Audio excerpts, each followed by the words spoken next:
আকাশবাণী আগরতলা।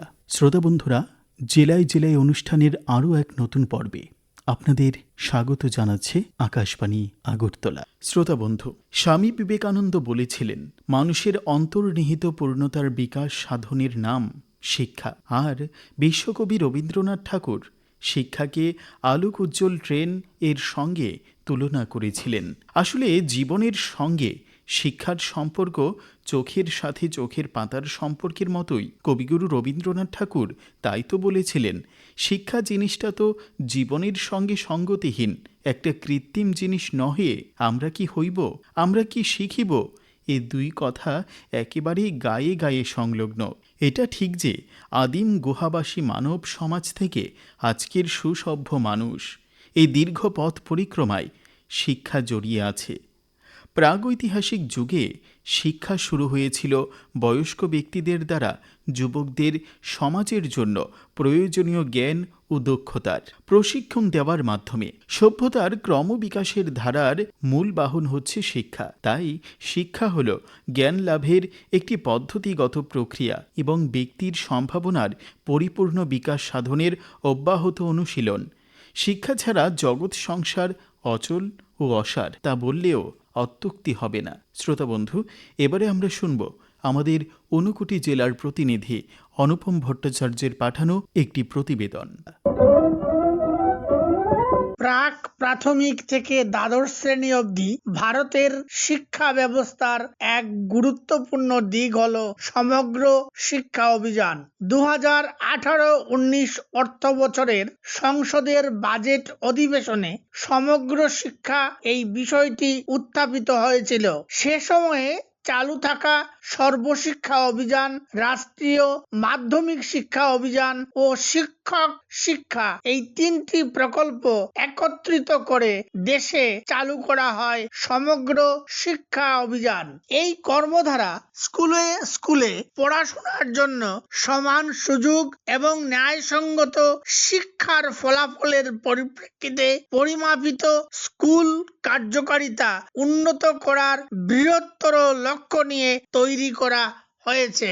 ঊনকোটি জেলাতে বিদ্যালয় শিক্ষা দপ্তরের আওতাধীন 376টি বিদ্যালয়েই সমগ্র শিক্ষা অভিযানের সুযোগ সুফল মিলছে। এই অভিযানের অর্থানুকূল্যে জেলার 60টি বিদ্যালয়ে টিংকারিং ল্যাবরেটরির মধ্য দিয়ে ছাত্রছাত্রীরা উদ্ভাবনী কাজের সঙ্গে যুক্ত হতে পারছে। জেলার 16টি বিদ্যালয়ে বৃত্তিমুখী শিক্ষার সুযোগ সম্প্রসারিত হয়েছে। 59টি স্কুল পেয়েছে স্মার্ট ক্লাসরুম। পিএমশ্রী বিদ্যালয় হিসাবে পরিগণিত হয়েছে 3টি। 273টি বিদ্যালয়ে বিশুদ্ধ পানীয় জল পৌঁছেছে। টয়লেট নির্মিত হয়েছে 294টি স্কুলে। এক কথায় সমগ্র শিক্ষা অভিযানের মাধ্যমে বহুমুখী কর্মধারার সফল বাস্তবায়ন হচ্ছে ঊনকোটি জেলাতে। ঊনকোটি জেলার জেলা শিক্ষা আধিকারিক প্রশান্ত কিলিকদার জানান, নমস্কার, আমি প্রশান্ত কিলিকদার, জেলা শিক্ষা আধিকারিক, ঊনকোটি, ত্রিপুরা। আমাদের জেলাতে মোট 289টি সরকারি বিদ্যালয় আছে। এছাড়াও সরকারি অনুদানপ্রাপ্ত ও বেসরকারি বিদ্যালয় সহ মোট 376টি বিদ্যালয় আছে। এই বিদ্যালয়গুলিতে মোট 55,000 ছাত্রছাত্রী পড়াশোনা করছে। ভারত সরকারের সমগ্র শিক্ষা প্রকল্প সারা ভারতবর্ষের সঙ্গে ঊনকোটি জেলাতেও সফলভাবে বাস্তবায়িত হচ্ছে। এই প্রকল্পগুলির মধ্যে উল্লেখযোগ্য হলো বিনামূল্যে পাঠ্যপুস্তক, বিনামূল্যে school dress, tinkering lab, smart class, ICT lab, vocational education, additional classroom, শৌচাগার, পানীয় জল উল্লেখযোগ্য। আমাদের জেলাতে মোট 60টি বিদ্যালয়ে টিংকারিং ল্যাব আছে, মোট 59টি বিদ্যালয়ে স্মার্ট ক্লাস, 40টি বিদ্যালয়ে আইসিটি ল্যাব, 16টি বিদ্যালয়ে ভোকেশনাল এডুকেশন, সমস্ত বিদ্যালয়ে শৌচাগার এবং পানীয় জল রয়েছে। শিক্ষা অধিকার বাস্তবায়নের ক্ষেত্রে জেলার সমস্ত শিক্ষক শিক্ষিকা এবং শিক্ষাকর্মীরা প্রতিনিয়ত কাজ করে যাচ্ছেন। আমরা আশা করছি সরকারের এই প্রকল্প এবং প্রকল্পের সুবিধাগুলো সমস্ত ছাত্রছাত্রীদের কাছে সঠিকভাবে পৌঁছচ্ছে।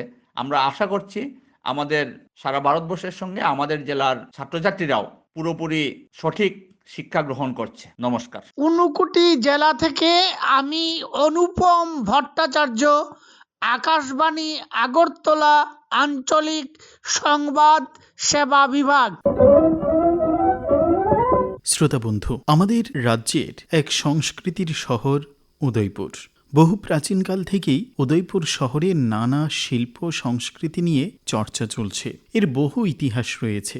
নাচ, গান, আবৃত্তি, নাটক, যাত্রাপালা ইত্যাদি নিয়ে ব্যাপক চর্চা চলে এই উদয়পুরে। তাই এই উদয়পুর শহরকে বলা হয় সংস্কৃতির শহর। এই শহরে শিল্প সংস্কৃতির ধারাবাহিক চর্চার ফলে বেশ কিছু সাফল্য মিলেছে।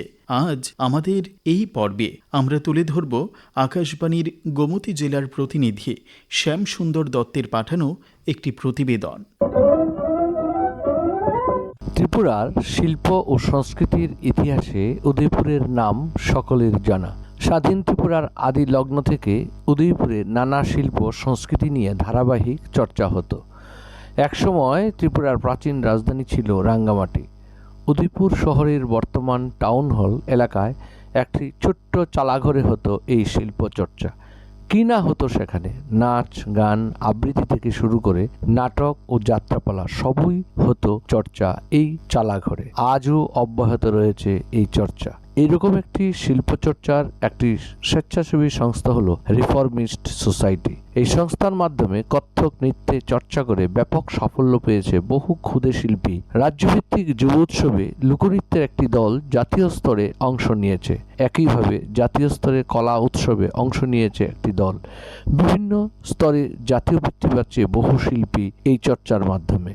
কত্থক নৃত্যে তামিল নিয়েও সফল হচ্ছে বহু শিল্পী। একই সঙ্গে এই সামাজিক সংস্থা নানা বহু সামাজিক কাজকর্ম করে যাচ্ছে। সব মিলিয়ে উদয়পুরের শিল্প ও সংস্কৃতির ধারা কিভাবে এগিয়ে চলেছে এবং অব্যাহত রয়েছে, এই বিষয়ে নৃত্যশিল্পী চর্চার গুরু রত্নদীপ রায় জানান, উদয়পুর প্রাচীন ত্রিপুরার রাজধানী।